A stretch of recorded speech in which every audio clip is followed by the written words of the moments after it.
Ooh, pasta. Pasta always, and pizza. Yeah, carbs. I will not share pizza.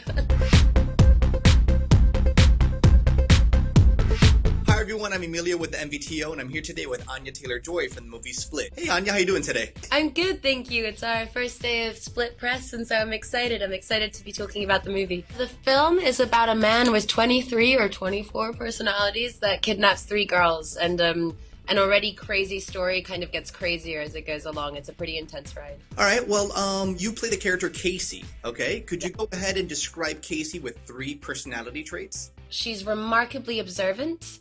She's very resourceful, and she's a real fighter. She makes it through a lot of very difficult situations, and so I'm in love with her. I think she's great. Now, you actually had a chance to go and work with James McAoy. Could you go ahead and tell us a little bit about, what made that interesting? Well, I think he's such a phenomenal actor, and I mean, it takes a phenomenal actor to take on 23 personalities. I mean, I think it's quite a scary thing to jump into, if you're an actor and they're telling you that you're going to be playing all of these different personalities of different genders and different ages, and he tackled it head on and he killed it. Well, actually talking now about his personalities and all of that, out of his 23 or 24 personalities, what would you say is your favorite? My favorite is Hedwig, the 9-year-old boy. He was wonderful. All of the scenes with Casey and Hedwig are actually quite tender.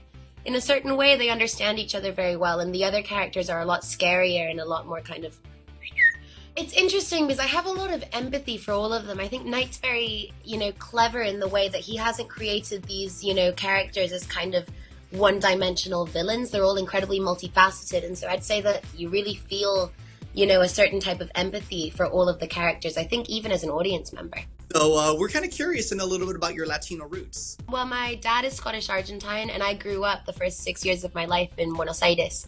The majority of my family still lives there. I was actually just there for Christmas, and it was so nice to speak Spanish and be with my family, and I definitely have that Latin warmth, and I've taken that to all of the movie sets that I've been to. People kind of they shake my hand, and I'm like, no, give me a hug, come on, come in here, kiss my cheek, this is nice.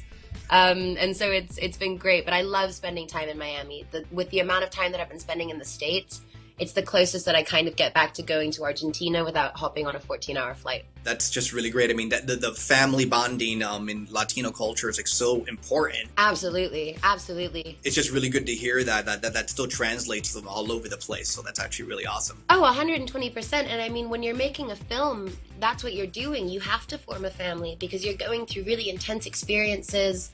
You're away from home, you go from family to family to family, and you form those really incredibly deep and intense bonds, and it's nice when they don't go away. Well, Anya, it's been an absolute pleasure. Likewise, man. I've had fun. Thank you. Lots of love to Miami. Bye. I want to scream so loud for you, because I'm so proud of you.